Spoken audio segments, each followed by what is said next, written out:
没有，原来我考完嘞。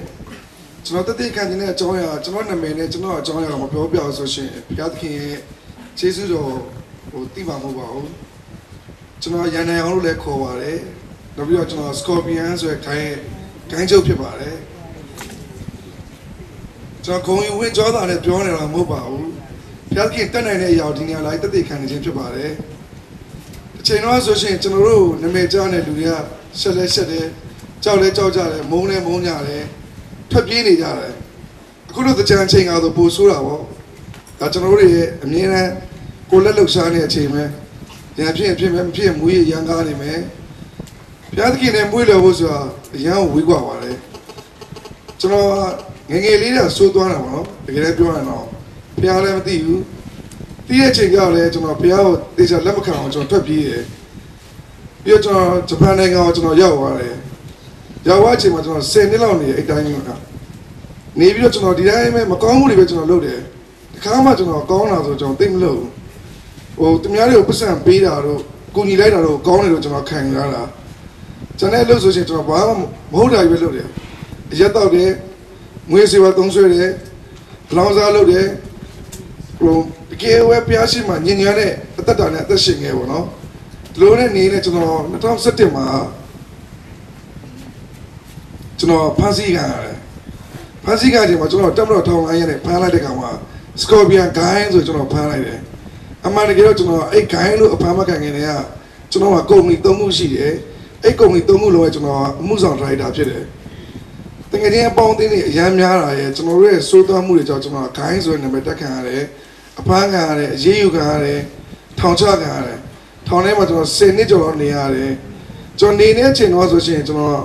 ရန်ဒေါသဖြစ်တယ်ဖမ်းခံတော့ရန်ဒေါသဖြစ်တယ်ဘာလို့ကျွန်တော်ကိုတိတ်ဟုတ်လာပြီလို့ထင်နေရတယ်အရာအလုံး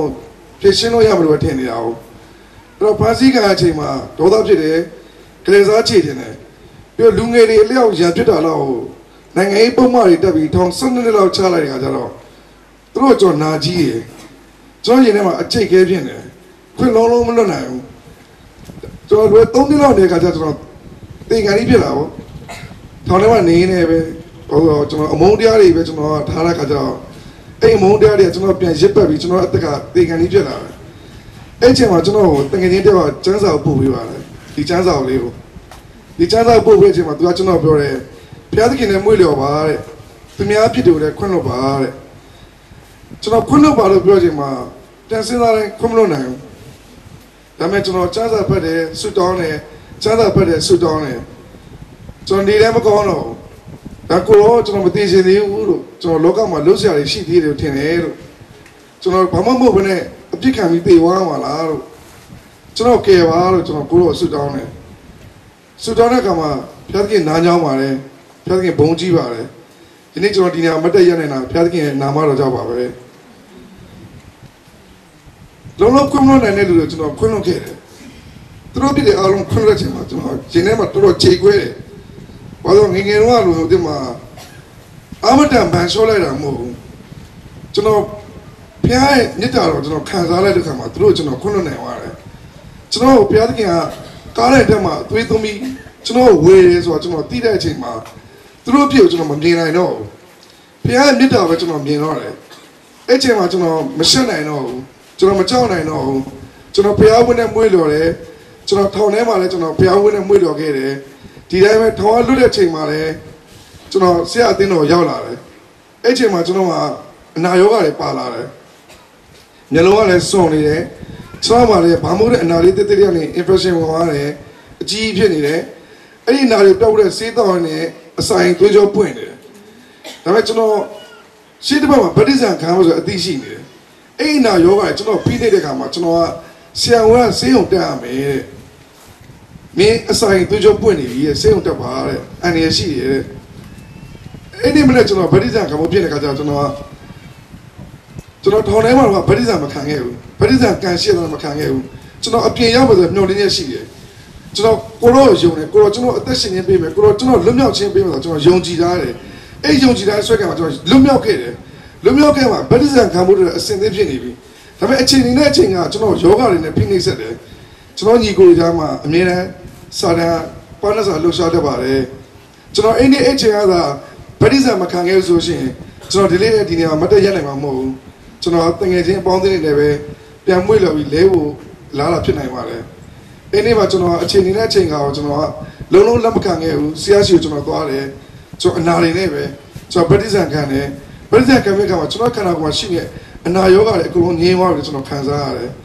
ကျွန်တော်စေးတွေအကုန်မတော့တော့ဘူးကျွန်တော်ဖြတ်လိုက်တယ်အစာရင်တို့ကြောပွင့်နေတယ်ပြောကျွန်တော်အကုန်ဖြတ်လိုက်တယ်ဖြတ်လိုက်ပြီးကျွန်တော်9စုတောင်မှာသွားနေတယ်ကျွန်တော်သွားနေပြီးကျွန်တော်ဆွတောင်းတယ်ကိုတော့ကျွန်တော်အသုံးပြုပါကိုတော့ကဲခဲ့တဲ့အသက်ကိုတော့အသုံးပြုပါကိုတော့ခေါ်တဲ့အခါမှာကျွန်တော်ထူးပါမယ်ကျွန်တော်အပြစ်တော့ဘာမှမတက်နိုင်ပါဘူးကိုတော့အပြစ်တော့ကျွန်တော်လုပ်ပါမယ်ဆိုကျွန်တော်ဂရီပေးပြီးကျွန်တော်အဲ့တိုင်းနေနေပဲကျွန်တော်တငယ်ချင်းပေါင်းတင်ကရော့စထရီပြန်လာတယ်သူတက်တေကဝင်ကားဖို့တဲ့ခေါ်ရင်းနဲ့ကျွန်တော်ကယနေ့ဒီလိုနေရာမှာမတ်တရရတယ်ဖះကောင်းမြတ်ကြောင်းပြောနိုင်တယ်ဖះအသက်ရှင်ကြောင်းကျွန်တော်တက်တေခံနိုင်တယ်အမှန်တကယ်ဆိုရှင်တော့ကျွန်တော်အသက်ကထောင်ထဲမှာနေတဲ့အချိန်တော့ဆိုရှင်2004ခုနှစ်တော့ကျွန်တော်ဆရာဝန်ကပြောတယ်နောက်3လလောက်နေသိမယ်တဲ့နောက်6လလောက်ဆိုတော့အလွန်လုံးဆုံးပဲပေါ့နော်ခန္ဓာကိုယ်ထဲမှာလည်းသိနိုင်တဲ့ယောဂရှိတယ်ကျွန်တော်နဲ့ရင်းနှီးရလူဆိုအများဆုံးသိကြတယ်ခန္ဓာကိုယ်ထဲမှာသိနိုင်တဲ့ယောဂကြီးစိုးတာ16နှစ်ရှိပြီဒါပေမဲ့ကျွန်တော်တရားမဝင်မခံဘူးကိုရောကားထဲမှာခံခဲ့တဲ့တန်းချပြကျွန်တော်အနာယောဂငြိမ်းပြီးဖြစ်တယ်ကျွန်တော်နေ့တိုင်းတော့ပဲဝင်ခံတယ်ဒီနေ့ကျွန်တော်မတက်ရက်နိုင်တယ်ကျွန်တော်ဘုရားကျေးဇူးတော်ချီးမွမ်းနိုင်တယ်ကျွန်တော်ကိုးကွယ်တဲ့ဘုရားအသက်ရှင်ကြောင်းဒီနေရာမှာကျွန်တော်တက်တည်ခံနိုင်တယ်ကျွန်တော်တို့မျိုးဖလာဗုဒ္ဓဘာသာတွေဖြစ်တယ်ကျွန်တော်ဒီဘာသာလေးကိုကျွန်တော်ကယုံကြည်သူဖြစ်ကျွန်တော်ပြောင်းလဲတဲ့အချိန်မှာကဲ့ရဲ့ပြစ်တင်ရှုတ်ချခြင်းအမျိုးစုံခံရတယ်ကျွန်တော်ကသမင်းစားဖို့တဲ့ဒီစုလေးတောင်းတဲ့အချိန်မှာမှဟဲ့အောင်ထောင်းကျွေးတာပါကွာမင်းဘုရားကျွေးတာမဟုတ်ဘူးကျွန်တော်ကဲ့ရဲ့ဒါကျွန်တော်တခွန်းနဲ့ပြောပြပါတယ်ဒီတမျိုးကိုစားနိုင်တဲ့အသက်ရှင်ခြင်းပေးတာဘုရားဖြစ်တယ်လို့ကျွန်တော်မှကျေးဇူးတော်အင်မတန်လုံလောက်ပါတယ်ဒီနေ့အသက်ရှင်နေရတယ်ကျေးဇူးတော်ချီးမွမ်းရတယ်ဘုရားကောင်းမြတ်ကြောင်းကိုတူးနဲ့တူတက်တည်ခံရတယ်ခေါ်အားပေးရတယ်အရှင်တို့ကတက်တာဆိုရှင်တော့ဒါမှလုံးဝမရှိဘူးဘာလို့ကျွန်တော်ချီနှောင်နေတယ်လည်းလုံးဝမဟုတ်ဘူးကေကိုရာကျွန်တော်အသွေးနဲ့ရွေးဝယ်ခဲ့တယ်ဆိုရင်အတိအကျွန်တော်ကိုယ်သိရခြင်းဟာထောင်ထဲရောက်မှသိရတာကျွန်တော်တို့ကလမ်းမရှိချိန်မှာခင်ယေရှုရဲ့အားဖြင့်ကျွန်တော်လမ်းဖြစ်ခဲ့တယ်ကျွန်တော်တက်တာကုံဆုံးတော့မဲ့ချိန်မှာခင်ယေရှုအားဖြင့်ကျွန်တော်အသက်ဖြစ်ခဲ့တယ်ဒီတိုင်းပဲကျွန်တော်တမန်တရားကျွန်တော်ရဲ့အသက်တာမှာတန်ရှင်းစေခဲ့တယ်ရခင်တော့ဆိုကျွန်တော်ဒီချိန်တော့လောကမုန်းနေပြီဘိန်းလည်းမုန်းမယ်ရက်လည်းမုန်းမယ်ပြင်ကောင်မလေးနဲ့ပျော်ပါမယ်အခုတော့အဲ့ဒါကြီးလုံးဝမရှိတော့ဘုရားကျေးဇူးတော်ပဲကျွန်တော်အားပြတော့မဟုတ်ဘူးဘုရားရဲ့အားပြကျွန်တော်အရာအားလုံးကိုကျော်ပြတ်နိုင်ခဲ့တယ်အဲ့ဘုရားနာမကဘာဆက်ဆက်ဘုန်းကြီးပါစေကျမ်းစာသူရောက်တိုင်းပေါ်လာဘုရားခင်ကောင်းကြီးပေးပါစေ